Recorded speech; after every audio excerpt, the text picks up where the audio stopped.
Yes guys, good evening all of you. See, today we continue with chapter 2 in social science, that is your First World War and Russian Revolution. ठीक है, मैंने आपको कल भी बताया था, परसों भी बोला था कि रशियन रेवोल्यूशन का दूसरा नाम क्या है, बोल्शेविक रेवोल्यूशन. ठीक है, कल हमने लास्ट देखा था कि फर्स्ट वर्ल्ड वॉर कौन से नेशंस के बीच में हुआ था, कौन से ग्रुप्स के बीच में हुआ था, कहाँ से कब स्टार्ट हुआ था. लास्ट आपने देखा था कि जो सर्बिया की टेररिस्ट ऑर्गेनाइजेशन थी, उन्होंने ऑस्ट्रिया के प्रिंस और उसकी वाइफ को धोखे से मार दिया था. ठीक है, और इसका पूरा ब्लेम सर्बिया पे आया और सर्बिया को जब 48 आवर्स की मोहलत मिली, अल्टीमेटम मिला, लेकिन उसके बाद भी सर्बिया ने क्या कर दिया, इग्नोर कर दिया और ऑस्ट्रिया ने बिना सोचे समझे डायरेक्टली वॉर डिक्लेयर कर दिया और वहाँ से फर्स्ट वर्ल्ड वॉर एक तरह से स्टार्ट हो गया. अच्छा, आज हम देखने जा रहे हैं effects of first world war, मतलब इमीडिएट इफ़ेक्ट्स. इमीडिएट इफ़ेक्ट्स मतलब तुरंत उसके इफ़ेक्ट क्या है. ठीक है, आज आपका चैप्टर ख़त्म हो जाएगा. देखो, अब थोड़ी वर्डिंग्स अच्छी है. जब मैं कुछ अच्छा बोलूँ मतलब समझ जाना कि टफ़ है, मतलब समझ में आएगा आपको concept, but wordings are tough. तो वर्डिंग्स पे थोड़ा ध्यान देना जब मैं रीड कर रहा हूँ. देखो, सबसे पहले है destruction of man and material. ये क्या है, ये हेड पॉइंट्स है. देखो, हेड पॉइंट्स आपको मदद करती है कि अंदर का कंटेंट क्या होगा. देखो क्या हुआ, बस्ट ऑब्वियस है कि कोई भी वॉर होगी, ठीक है, ये तो वर्ल्ड वॉर था, फर्स्ट वर्ल्ड वॉर, तो मैन और मटीरियल का डिस्ट्रक्शन तो होगा ही होगा, बट ऑब्वियस है. See, approximately 6.5 crore people took part in the war. At least 1 crore died, about 2 crore were injured, and around 70 lakhs were rendered permanently handicapped.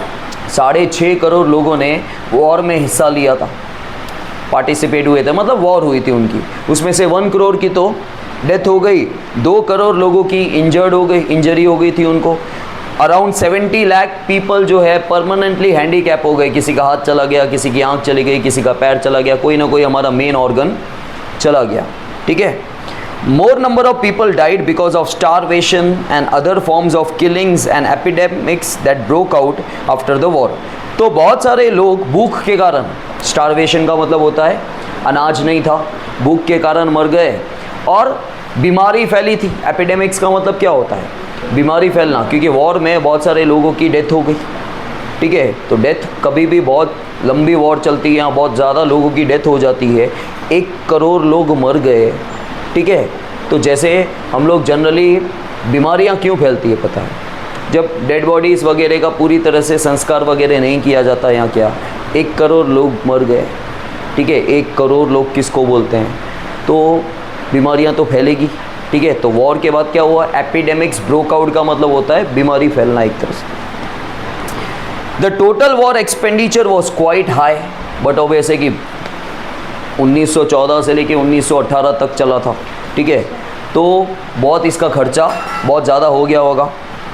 Then there is a social change.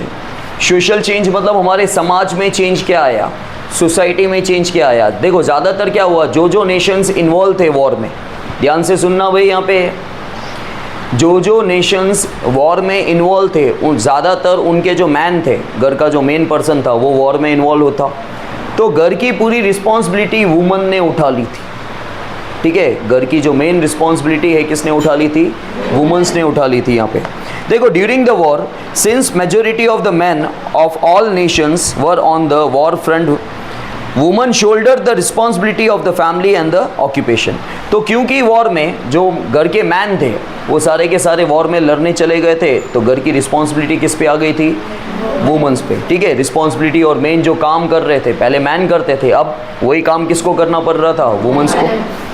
They stepped out of their homes and successfully took over the responsibility in the different professional fields. और वो लोग अपने घर से बाहर उन्होंने कदम निकाला, मतलब जैसे हम हिंदी में बात करते हैं कि भाई वुमेन्स जो हैं घर से बाहर निकली और सारी की सारी जिम्मेदारी उन्होंने उठा ली, और अलग अलग फील्ड में तरह तरह के वो जो मैन काम करते थे वो अब वुमेन्स काम करने लगी. The self confidence of their being equivalent to man enhanced. और पहले से ही होता था ना कि भाई हम भी मैन से कम नहीं है. ठीक है, आजकल तो बोलते ही हैं कि लड़कियां पीछे नहीं हैं, लेकिन पहले के ज़माने में तो कहीं ना कहीं वुमन पीछे होती थी, क्योंकि वुमन को उतना इम्पोर्टेंस नहीं मिलता था. लेकिन उनके मन में जो फीलिंग थी कि भाई हम मैन से कम नहीं है, तो कहीं ना कहीं उनका सेल्फ कॉन्फिडेंस क्या हुआ, एनहेंस्ड. एनहेंस्ड मतलब इंक्रीज़ हुआ, गेन हुआ, कि भाई हम भी टक्कर के साथ चल रहे हैं भाई, हम भी जो मैन बाहर निकल के काम करते थे हम भी उतना ही काम कर सकते हैं, हम भी रिस्पॉन्सिबिलिटी उठा सकते हैं। Consequently, the demand for women to exercise their franchisee was raised. During the war, the production of things of basic necessities had reduced. So problems like scarcity, unemployment, starvation, strikes, lockout raised their heads. तो क्या हुआ जब war होता है तो but obvious है कि हमारी बेसिक नेसेसिटीज़ जो है उसका डिमांड कम हो जाता है, उसका प्रोडक्शन कम हो जाता है। क्योंकि देखो जब वॉर चलता है सारी चीज़ें, जैसे आज कोरोना आया था, बीमारी फैली हुई थी, तो क्या हुआ, सब कुछ बंद हो गया था। वैसे ही वॉर चलता है तो वॉर में भी क्या होता है कि ज़्यादा से ज़्यादा क्या होता है कि सारा प्रोडक्शन वगैरह, क्योंकि जो बेसिक नेसेसिटीज़ की डिमांड है वही कम हो जाती है। प्रोडक्शन होगा ही नहीं तो आप डिमांड कैसे करोगे, लोग काम पे ही नहीं जाएंगे तो प्रोडक्शन कैसे होगा, प्रोडक्शन नहीं होगा तो डिमांड कहीं ना कहीं कम हो जाती है। ठीक है, सो प्रॉब्लम्स लाइक जैसे स्कैरसिटी था, मतलब कमी हो गई चीज़ों की, अनएम्प्लॉयमेंट आ गया, लोग बेरोज़गार हो गए, काम नहीं था लोगों के पास, स्टारवेशन मतलब भूख के कारण मरना, प्रोडक्शन ही नहीं हो रहा था, लोगों की कमाई ही नहीं थी तो लोग क्या करेंगे, भूख के कारण। देन स्ट्राइक्स होना, ठीक है, लोग स्ट्राइक्स कर रहे थे, काम नहीं कर रहे थे, लॉकआउट्स मतलब वही होता है। People suffered a lot and childrens condition was pathetic, लोग बुरी तरह से सफ़र कर रहे थे और बच्चों की जो हालत थी वो भी बहुत बुरी हो रही थी। पैथेटिक का मतलब होता है बहुत ज़्यादा खराब होना।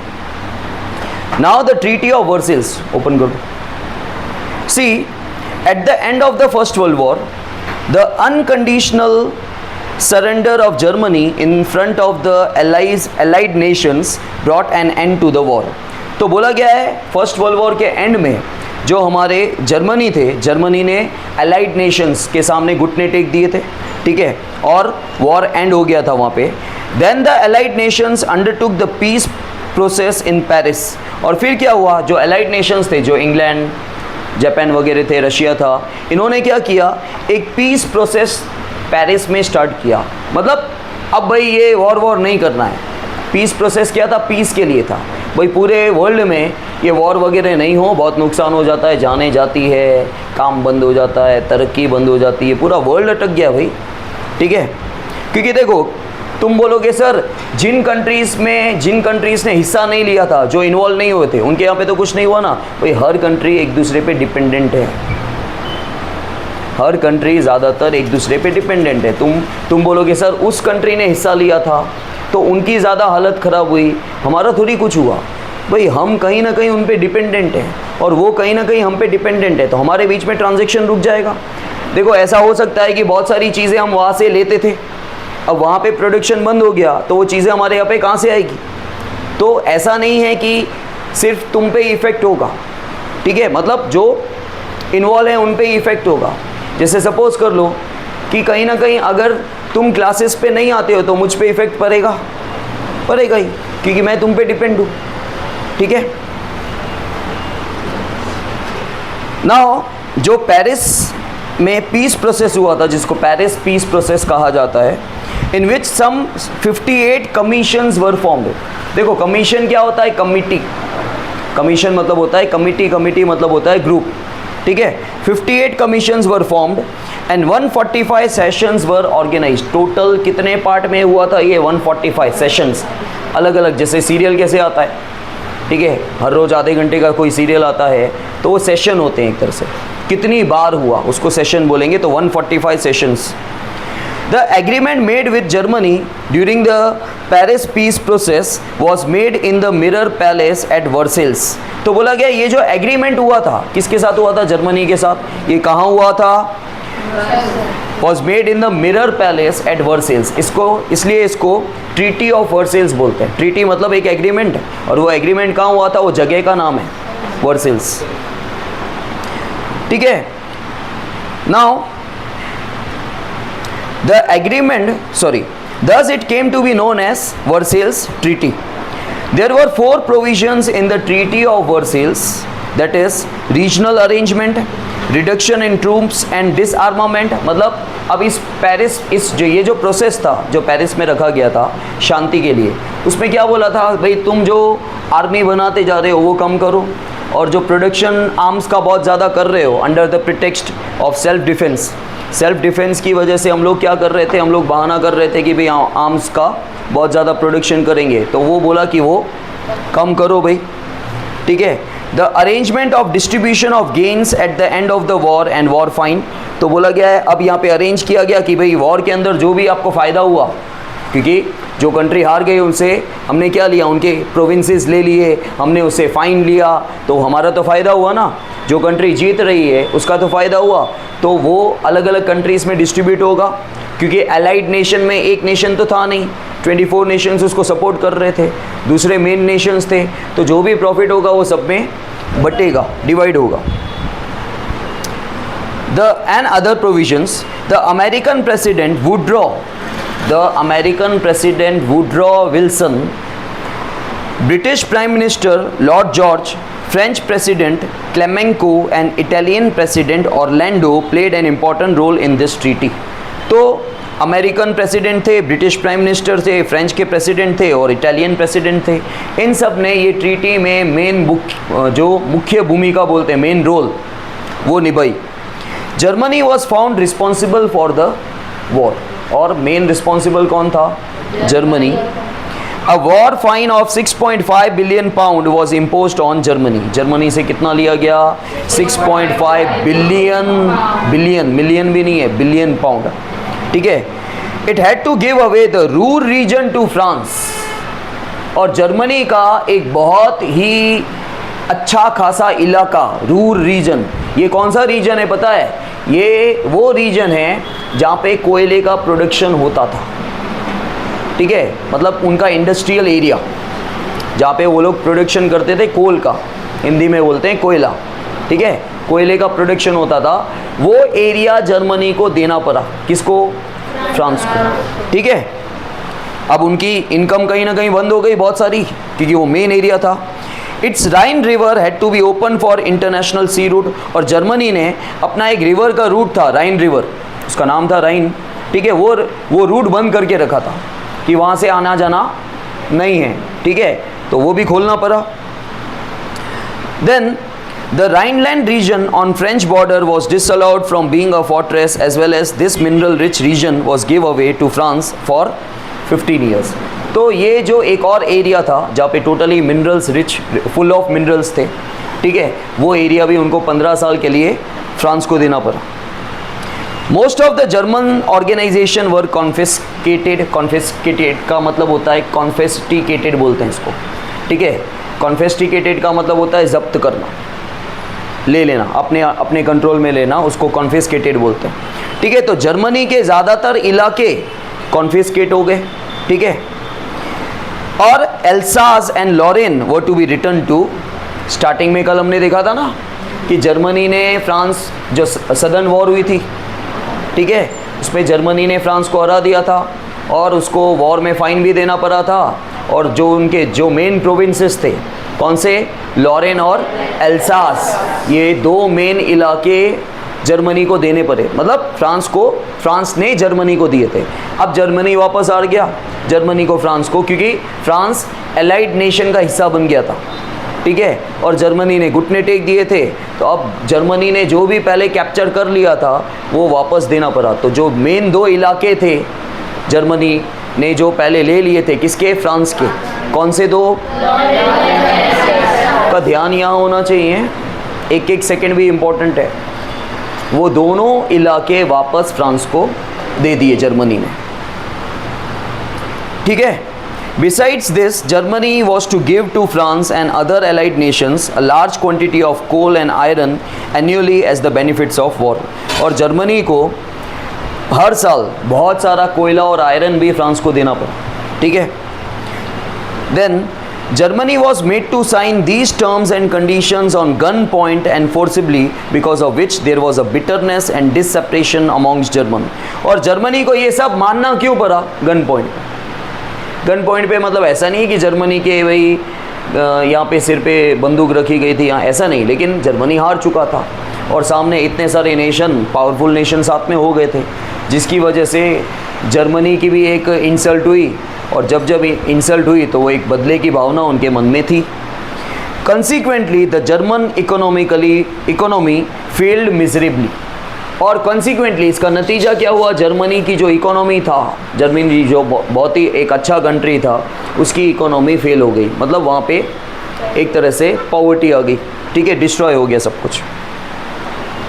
फिर है long term effects. Long term effects का मतलब होता है इसका लंबे समय तक क्या इफेक्ट आया, उसको लॉन्ग टर्म इफेक्ट बोलते हैं, ठीक है। जैसे आज अगर आप पढ़ाई नहीं करोगे, मतलब टोटली अगर आप पढ़ाई नहीं करते हो अच्छे से, तो इसका लॉन्ग टर्म इफेक्ट क्या आएगा, आगे चल के आपको नौकरियां वगैरह प्रॉपर नहीं मिलेगी, उसको लॉन्ग टर्म इफेक्ट बोलते हैं। शॉर्ट टर्म इफेक्ट तो इतना ही कि चलो आपने पढ़ाई छोड़ दी, लेकिन भाई आगे चल के सालों के बाद, 5-10 साल के बाद लंबा इफेक्ट क्या आएगा कि आपको भी प्रॉपर नौकरी नहीं मिलेगी जो मिलनी चाहिए करके। See, there was a feeling of revenge in signing the treaty with the nations that were defeated in the war. But obviously war में जो नेशन हार गए और जिन जिन नेशंस ने एग्रीमेंट साइन किया, वो सब के सब क्या है, उनके मन में एक बदले की भावना थी, एक revenge. Peace could not be established with the treaty. और एग्रीमेंट साइन करवाने से क्या होगा, मैंने तुमको हरा दिया, मैंने तुम सबसे एग्रीमेंट साइन करवाया, इससे ये नहीं होगा कि तुमने घुटने टेक दिए। जब तुम पावरफुल होगे या तुमको किसी का सपोर्ट मिलेगा, तुम फिर से बदला लोगे, तुम यही करोगे, ठीक है। तो यहाँ पे भी वही है कि ट्रीटी साइन करने से कोई पीस नहीं होने वाला, शांति नहीं होने वाली, उल्टा उनके मन में और बदले की भावना आ रही है, रिवेंज का एक फीलिंग आ रहा है। Socialist Russia was not given a place in the League of Nations.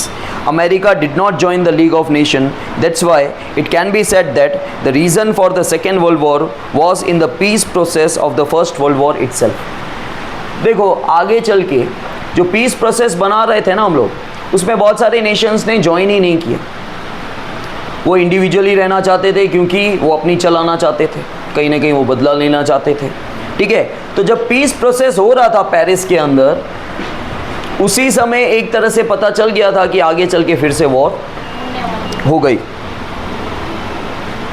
Now ये बहुत अच्छा है और बहुत इंटरेस्टिंग भी है और आता ही आता है। या तो ये 3-4 मार्क का शॉर्ट नोट पूरा पूछा जाता है, नहीं तो इसमें 2 मार्क का रीज़न तो पूछा ही जाएगा, ठीक है। 2 मार्क का रीज़न तो कंपलसरी पूछा जाता है। अब ध्यान देना, Russian Revolution means Bolshevik Revolution 1917. See, the Russian Revolution is considered as an important event in world history. Russian Revolution को एक important event माना जाता है, एक घटना, दर्द भरी घटना है, ठीक है। The Russian had been oppressed and suppressed by the Tsar of Russia. Tsar, इसको Caesar या Tsar नहीं बोलते, Tsar बोलते हैं। क्या बोलते हैं? जार। आपने वर्ड सुना है? नहीं सुना है। ये रशियन लैंग्वेज है और बाहर की लैंग्वेज है। बाहर के राजाओं को किंग की जगह जार भी बोला जाता है और इसका प्रोनाउंसिएशन है जार, जेड, ठीक है। आपने कोई सॉन्ग में जार सुना है? रिसेंटली अभी एक एल्बम आया था, मुझे उसका नाम तो याद नहीं आ रहा है, लेकिन उसमें जो एक्ट्रेस थी वो इंडियन थी और जो सिंगर और जो मेन एक्टर था एल्बम के अंदर वो मोरक्को का था। उसमें इस इनिशियली सॉन्ग से पहले एक हल्की सी स्टोरी बताते हैं उनके बारे में, ऐसे ही जो नाटक होता है उसमें वो वर्ड यूज़ किया हुआ है ज़ार, और ज़ार का मतलब होता है राजा, किंग, ठीक है। और ज़ारडम मतलब किंगडम, ठीक है। तो पहले क्या होता था कि रशियंस को सप्रेस करके दबा के रखा जाता था, किसके थ्रू? राजा के थ्रू, ठीक है। राजा बहुत क्रूअल थे उस समय, जार जो थे। The Russian jars who inherited the position, ठीक है। इनहेरिटेड द पोजीशन मतलब राजा के बेटे राजा ही होने वाले हैं, ठीक है। तो उनको विरासत में ये पोजीशन मिल ही रही थी, तो इसके फादर फोर फादर सब राजा थे, तो ऑटोमेटिकली वो उनके जो बच्चे थे वो राजा बन रहे थे। Were all dictator and enjoyed uncontrolled rule over people. वो डिक्टेटर थे, डिक्टेटर मतलब दबदबा एकदम, ठीक है। डिक्टेटरशिप का मतलब होता है कि मेरा ही चलना, डोमिनेटर, ठीक है। तो वो डिक्टेटर थे और सारी प्रजा के ऊपर अपनी एकदम मतलब हुकूमत करके बैठे थे और क्रूअल थे काफी, ठीक है। People did not have any rights during this period. उस समय, पहले के समय में लोगों के पास कोई अधिकार नहीं होता था अपनी आवाज़ उठाना है। आप देखते हो ना टीवी वगैरह में, कभी कोई सीरियल पहले का दिखाते हैं जिसमें राजा वजा होते थे, तो कोई भी अपनी आवाज़ नहीं उठा सकता। आवाज़ उठाएंगे तो उसको मार दिया जाएगा, या जेल में डाल दिया जाएगा, या अंधे कुएं में डाल दिया जाएगा, जो भी उनकी सज़ाएं होती थी। The Tsars were so cruel and pitiless on people that if any demanded for any rights, he was tortured, suppressed and severely punished or condemned to be sent to the bone-chilling and dead cold of Siberia। तो उस समय लोगों के पास कोई अधिकार नहीं होता था अपनी आवाज़ उठाने के लिए, ठीक है। और जो ज़ार्स होते थे, जो राजा होते थे, बहुत क्रूअल होते थे, बहुत निर्दय होते थे। अगर बाय चांस किसी बंदे ने अपनी आवाज़ उठाई, यहाँ पे ध्यान दो, अगर बाय चांस किसी बंदे ने अपनी आवाज़ उठाई तो उनको टॉर्चर किया जाता था, उनको दबा दिया जाता था, उनको पनिश किया जाता था। और उनकी पनिश कैसे होती थी पता है? साइबेरिया में, जहाँ पे बहुत स्नो है, ठंड है, उनको छोड़ दिया जाता था और वो ठंड के कारण मर जाने वाले हैं, ठीक है। दिस अनकंट्रोल्ड एंड ऑप्रेसिव ज़ारडम, तो इस पे किसी का कंट्रोल ही नहीं था। ये जो उस समय का ज़ारडम चल रहा था, किंगडम चल रहा था, वो अनकंट्रोल था। became the reason for grief, poverty and suffering among people। और लोग काफ़ी दुखी थे, गरीब थे, सफ़र कर रहे थे उस समय, क्योंकि उनका राजा जो था वो उन पे डोमिनेट करता था, डिक्टेटरशिप थी। The Russian farmers, labourers and peasants, ठीक है, जो रशिया के फार्मर्स थे, लेबरर थे, और पीजेंट का मतलब भी फार्मर ही होता है, ठीक है, were not getting enough income despite working very hard, they became very poor. जबकि रशियन फार्मर्स, लेबरर्स बहुत ज़्यादा मेहनत करते थे, ठीक है, बहुत ज़्यादा मेहनत करते थे, लेकिन उसके बावजूद उनको जितनी इनकम मिलनी चाहिए उतनी इनकम राजा देते नहीं थे और वो गरीब ही रह गए। Now under the leadership of, ये पैराग्राफ पूरा मोस्ट इंपॉर्टेंट है, under the leadership of Father Gapon, a large rally was taken out to the Tsar's residence, Winter Palace, 22 Jan 1905 Sunday. बोला गया है कि लोगों के कोई लीडर होंगे फादर गैपन, उनके लीडरशिप में एक दिन लोगों ने हिम्मत दिखाई और संडे के दिन पे जो राजा का पैलेस था, विंटर पैलेस नाम था, ठीक है, 22 जैन 1905 संडे के दिन पे लोगों ने under the leadership of Father Gapon rally निकाली। क्या किया? रैली निकाली। रैली निकालते हैं ना, यहाँ पे जुलूस देखते हो आप लोग, चलो भाई हमारी मांगे पूरी करो, भाई आप इतना हम पे टॉर्चर कर रहे हो, वो सब तो लोगों ने प्रोवोक किया होगा, उकसाया होगा, या लोग आखिर तंग हो जाते हैं जब, तो वो अपनी आवाज़ उठाते हैं कि वैसे भी मर जाना है भाई, तो इससे अच्छा है कि हम आवाज़ उठाएं पहले। तो वो लोग गए। दीज पीपल्स वर अनआर्म्ड, उनके पास कोई हथियार नहीं था, ठीक है। While some had the Tsar's picture in hand with caption like "Long live the little white lord of Russia" written on it, और कुछ लोगों के पास हाथ में पिक्चर था, जैसे नहीं हम लोग कुछ प्रोटेस्ट करने जाते हैं तो हाथ में पिक्चर्स लेते हैं जिसके खिलाफ होते हैं, ठीक है। तो हम लोग यहाँ पे सत्याग्रह करने जा रहे हैं, एक तरह से प्रोटेस्ट करने जा रहे हैं, हाथ में राजा की पिक्चर है और उसमें लिखा हुआ है लिव लॉन्ग, ठीक है, या फिर लिखा हुआ है कि the little white Lord of Russia, मतलब हाइट में छोटा होगा, मे बी ऐसा होगा, और ऐसे ही कुछ उन्होंने लिख दिया। The Tsar's army opened fire on these innocent people, because of which thousands of innocent people died, and the snow in Petersburg, where the Caesar's palace was situated, turned red with blood. And this day is known as Bloody Sunday in history. तो क्या हुआ? Jar की, जो king की जो army थी, उन्होंने बिना सोचे समझे फायर चालू कर दी, और लोगों के पास तो कोई हथियार था ही नहीं, ठीक है। तो पीटर्सबर्ग में जो स्नो था, वो बेचारे बहुत सारे इनोसेंट पीपल मारे गए और वो स्नो रेड हो गया खून से, ठीक है। और इस संडे को इसलिए ब्लडी संडे कहा जाता है। ये 2 मार्क का रीज़न, या तो ये शॉर्ट नोट आएगा या 2 मार्क का रीज़न कंपलसरी आता ही है। और आपने स्टोरी समझ ली अच्छे से कि संडे का दिन था, under the leadership of Father Gapon बहुत सारे लोग जो हैं वो उन्होंने एक रैली निकाली, और कुछ लोगों के हाथ में पिक्चर भी था, ठीक है। सो गाइस, यहाँ पे मैंने आपको बोला कि ये मोस्ट इम्पॉर्टेंट आंसर है, और उसमें सिर्फ इतना ही कॉन्सेप्ट है कि under the leadership of Father Gapon Sunday के दिन पे जो लोग थे उन्होंने रैली निकाली, और रैली में कुछ लोगों के हाथ में पिक्चर भी था, पिक्चर में लॉन्ग लिव लिखा हुआ था और रशिया के जो ज़ार थे उनके बारे में लिखा हुआ था। अब रशिया के जो ज़ार थे, जो किंग थे, उनकी आर्मी ने बिना सोचे समझे फायर स्टार्ट कर दिया और जो हमारे लोग थे वो अनआर्म्ड थे, मतलब बिना कोई हथियार के थे, बराबर। और जैसे ही फायर स्टार्ट किया तो बहुत सारे जो लोग हैं, इनोसेंट पीपल की डेथ हो गई। और अच्छा, वो जो गए थे वो कहाँ गए थे? उनके पैलेस पे। पैलेस का नाम था विंटर पैलेस। कब गए थे? 22 जैन 1905, 22 जैन 1905 के दिन पे गए थे, ठीक है। और वो जो वहाँ पे स्नो था पीटर्सबर्ग में, वो पूरा रेड हो गया, इसलिए उस संडे को ब्लडी संडे का नाम दे दिया गया। क्लियर है? Okay. Around this time, a large number of Russians got provoked and became restless as the weakness of the Tsardom had become obvious when a small nation like Japan had defeated a massive nation like Russia in the Russia-Japan war. तो बोला गया है कि इस समय काफ़ी सारे जो रशियंस थे वो प्रोवोक हो गए थे, ठीक है, और रेस्टलेस हो गए थे, क्योंकि एज द वीकनेस ऑफ ज़ारडम, मतलब जो किंगडम की वीकनेस क्या थी रशिया के, क्योंकि रशिया जापान की वॉर हुई थी, उसमें जापान ने रशिया को हरा दिया था। और रशिया बहुत बड़ा है और जापान छोटा सा था उसके सामने, तब भी जापान ने रशिया को हरा दिया, ठीक है। Now in order to pacify the angry Russians, pacify मतलब शांत करवाना।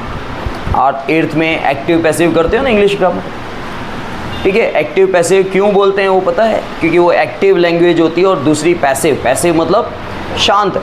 तो पैसिफाई मतलब शांत करवा दिया, ठीक है। जो भड़के हुए थे, एंग्री रशियंस थे, उनको शांत करने के लिए an announcement to call for a Duma legislative assembly, ठीक है।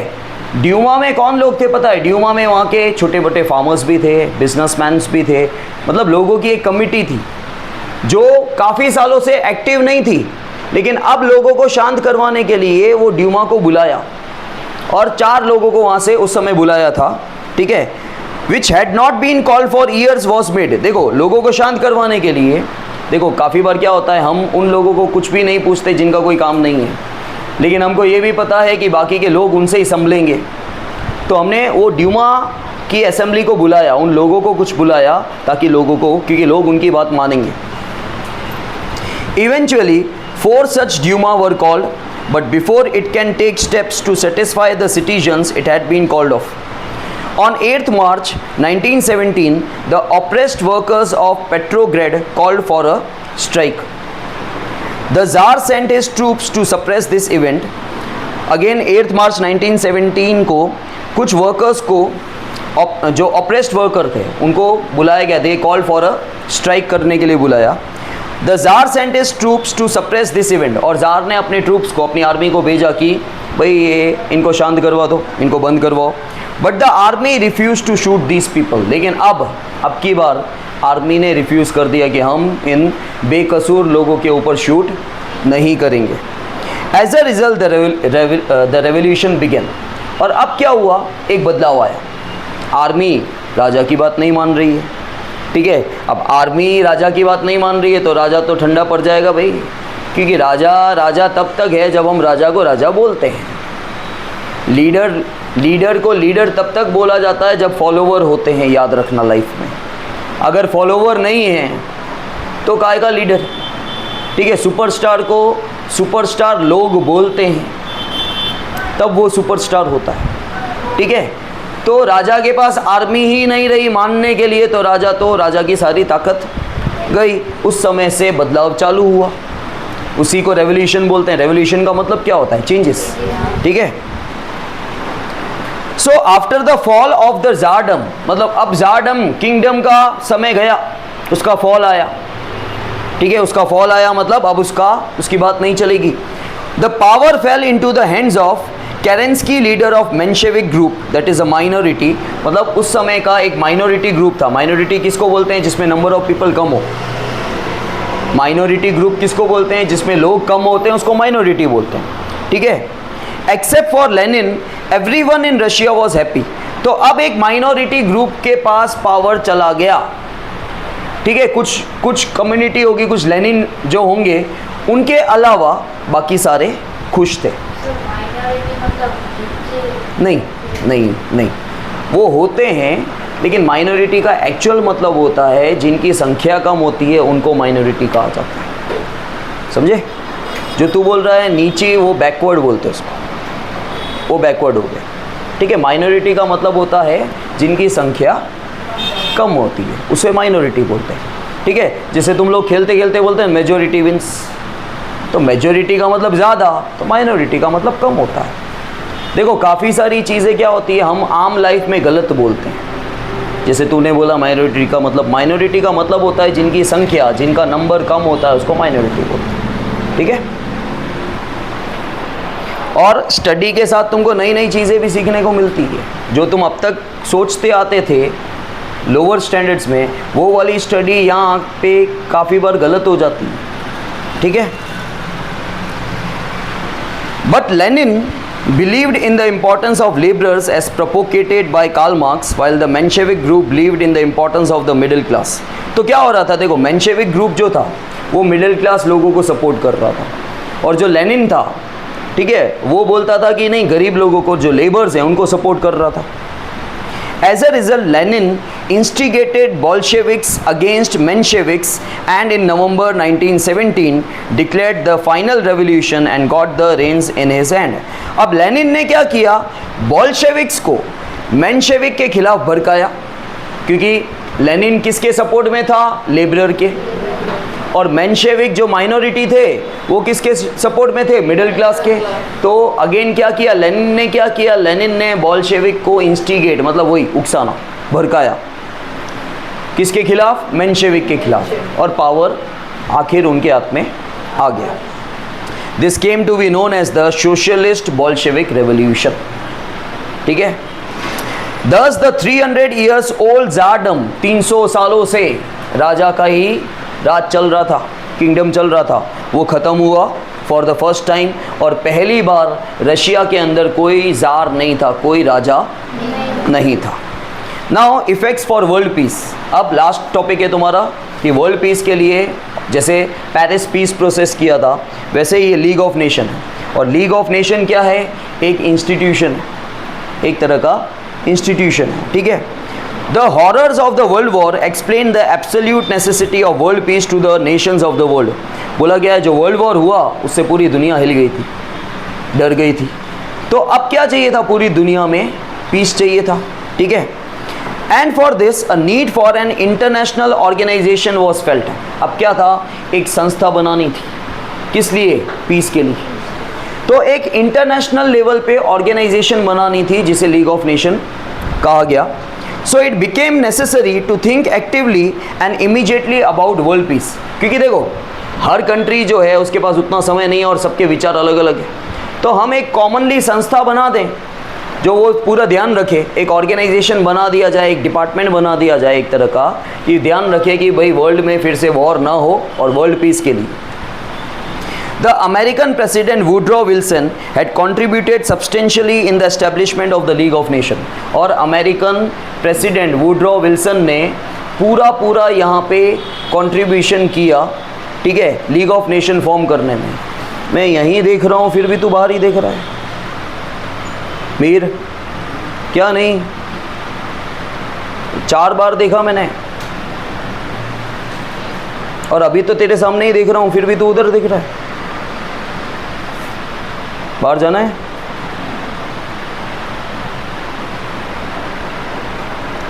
The 14 points suggested by Woodrow Wilson were presented during the Paris peace process on 10th Jan 1920.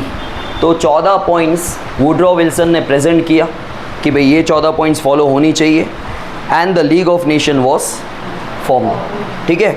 अच्छा, इनके एम्स क्या है? ये एम्स आते हैं बहुत बार। पहला एम क्या है? To maintain international peace and security. इसका मेन एम क्या था? इंटरनेशनल लेवल पे पीस और सिक्योरिटी होनी चाहिए। Every nation to respect the unity and integrity of other nations, ठीक है? हर एक नेशन दूसरे नेशन की पूरी इज्जत करना चाहिए, ठीक है? To give up the policy of war, किसी भी नेशन को वॉर के बारे में नहीं सोचने का भाई। टू डेवलप इंटरनेशनल रिलेशंस, ठीक है, एक दूसरे के साथ अच्छे रिलेशंस बनाओ, ठीक है, ट्रेड करो, बिजनेस करो। To solve international disputes peacefully through negotiations and mediation. बोला गया है दो कंट्री के बीच में इंटरनेशनल डिस्प्यूट का मतलब होता है जो भी आपके बीच में झगड़े चल रहे हैं उसको निगोशिएशन, निगोशिएशन का मतलब होता है बातचीत। या मीडिएशन, मीडिएशन मतलब अगर भाई मेरी उससे नहीं बनती है तो मैं रुद्र को बीच में बिठा रहा हूँ ताकि रुद्र हम दोनों के बीच में कॉम्प्रोमाइज़ करवा देगा, वो मीडिएशन हुआ, मीडिएटर। ठीक है। Then if any nation ignores the League of Nations or its mediations, it would be declared as a rebel nation. अब जो भी नेशन लीग ऑफ नेशन की बात नहीं मानेगा या मीडिएशन की बात नहीं मानेगा, उसको इग्नोर करेगा, तो उस नेशन को हम लोग क्या मानेंगे? Rebel nation. भाई ये हमारा विरोध कर रहा है, ये हमारे ऑपोज जा रहा है। ठीक है। The league of nation established for world peace did not manage to keep a control over the imperialist policies of the superpowers and in 1939 the second world war began. League of nation जो बना था शांति के लिए, world peace के लिए, वो पूरी तरह से जो सुपर पावर्स थे, ठीक है, उनको कंट्रोल नहीं कर पाया, उनको मैनेज नहीं कर पाया और एट लास्ट क्या हुआ? 1939 में सेकेंड वर्ल्ड वॉर स्टार्ट हुआ। समझ में आया? क्लियर है?